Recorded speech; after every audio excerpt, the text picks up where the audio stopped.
Hi hello ನಮಸ್ತೆ, ನಾನು ನಿಮ್ಮನೆ ಮಗಳು ಭಾರ್ಗವಿ ಬಾಲಕೃಷ್ಣ. ಇವತ್ತಿನ ಬ್ಲಾಗ್ನಲ್ಲಿ ನಾನು ನಿಮಗೆ ಪರಿವರ್ತನೆ ಏಕಾದಶಿ ಹೇಗೆ ಮಾಡಬೇಕು ಮತ್ತು ಅದರ ಸಮಯವನ್ನು ತಿಳಿಸ್ಕೊಡ್ತೇನೆ. ಭಾದ್ರಪದ ಮಾಸದ ಏಕಾದಶಿ ತಿಥಿಯನ್ನು ಪರಿವರ್ತನೆ ಏಕಾದಶಿ ಎಂದು ಆಚರಿಸಲಾಗುತ್ತದೆ. ಈ ಶುಭ ದಿನದಂದು ವಿಷ್ಣು ದೇವನ ವಾಮನ ಅವತಾರವನ್ನು ಅವತರಿಸುವ ಸಂಪ್ರದಾಯವಿದೆ.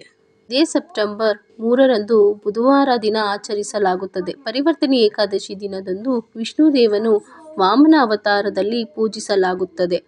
ಈ ಏಕಾದಶಿಯಂದು ವ್ಯಕ್ತಿಯು ಜೀವನದಿಂದ ಎಲ್ಲಾ ರೀತಿಯ ಪಾಪಗಳನ್ನು ಇದನ್ನು ಪರಿವರ್ತನೆ ಏಕಾದಶಿ ಎಂದು ಕರೆಯಲಾಗುತ್ತದೆ. ಪರಿವರ್ತನೆ ಏಕಾದಶಿ ದಿನದಂದು ವಿಶ್ರಾಂತ ಸ್ಥಿತಿಯಲ್ಲಿರುವ ಏಕಾದಶಿ ಅಥವಾ ಪಶ್ಯ ಏಕಾದಶಿ ಎಂದು ಕರೆಯಲಾಗುತ್ತದೆ. ಬದಿಯನ್ನು ಬದಲಿಸುತ್ತಾನೆ. ಅಂದರೆ ವಿಷ್ಣು ತನ್ನ ಬಲಭಾಗಕ್ಕೆ ಮಲಗಿಕೊಂಡಿದ್ದರೆ ಈ ದಿನದಂದು ಎಡಭಾಗಕ್ಕೆ ಮಲಗುತ್ತಾನೆ. ಆದ್ದರಿಂದ ಈ ಏಕಾದಶಿ ವ್ರತವನ್ನು ಪರಿವರ್ತನೆ ಏಕಾದಶಿ ಎಂದು ಕರೆಯಲಾಗುತ್ತದೆ.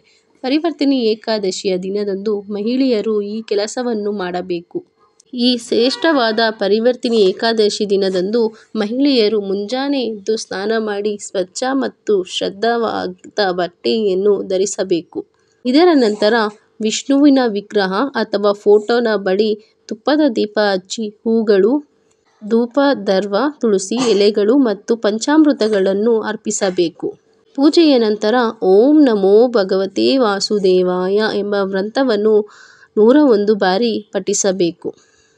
ಬುಧವಾರದ ದಿನದಂದು ಹಾಗೂ ಗಣೇಶ ಚತುರ್ಥಿ ಹಬ್ಬದ ಸಮಯದಲ್ಲಿ ಈ ವ್ರತ ಬಂದಿರುವುದರಿಂದ ಗಣೇಶನನ್ನು ತಪ್ಪದೇ ಪೂಜಿಸಬೇಕು.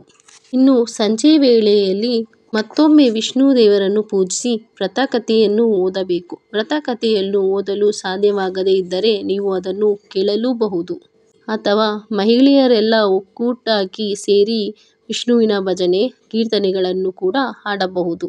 ಈ ಏಕಾದಶಿಯಂದು ವಿಷ್ಣು ದೇವನನ್ನು ಪೂಜಿಸುವುದರಿಂದ ನಿಮ್ಮನೆಯಲ್ಲಿ ಶಾಂತಿ ಮತ್ತು ಕೌಟುಂಬಿಕ ಕಲಹಗಳು ಏನೇ ಇದ್ದರೂ ಪರಿಹಾರವಾಗುತ್ತದೆ.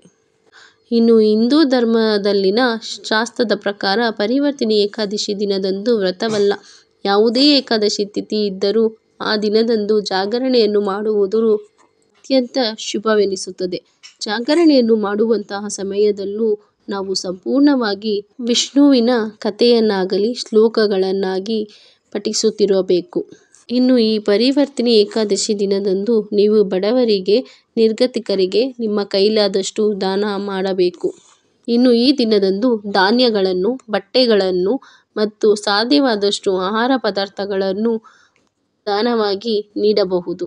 ಈ ದಿನದಂದು ದಾನ ಮಾಡುವುದರಿಂದ ಪಿತೃದೋಷದಿಂದ ಮುಕ್ತರಾಗುತ್ತಾರೆ.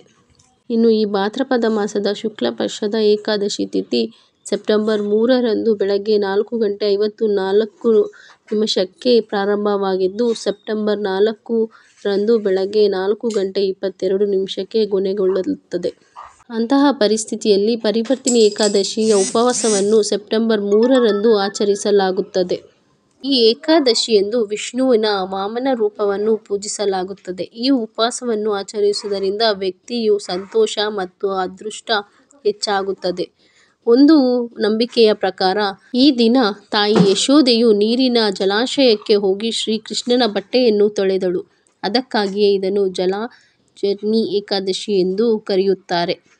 ಇನ್ನು ವಿಷ್ಣುವಿನ ಕೃಪೆಗೆ ಪಾತ್ರರಾಗಲು ಓಂ ನಮೋ ಭಗವತೆ ವಾಸುದೇವಾಯ ಎಂಬುವ ಶ್ಲೋಕವನ್ನು ಪಠಿಸಿದರೆ ಸಾಕು, ವಿಷ್ಣುವಿನ ಕೃಪೆಗೆ ಪಾತ್ರರಾಗಬಹುದು. ಪೂರ್ತಿ ವಿಡಿಯೋ ನೋಡಿದ್ದಕ್ಕಾಗಿ ಧನ್ಯವಾದಗಳು. ವಿಡಿಯೋ ಇಷ್ಟವಾದಲ್ಲಿ ಸಬ್ಸ್ಕ್ರೈಬ್ ಮಾಡ್ಕೊಳ್ಳಿ. Thank you.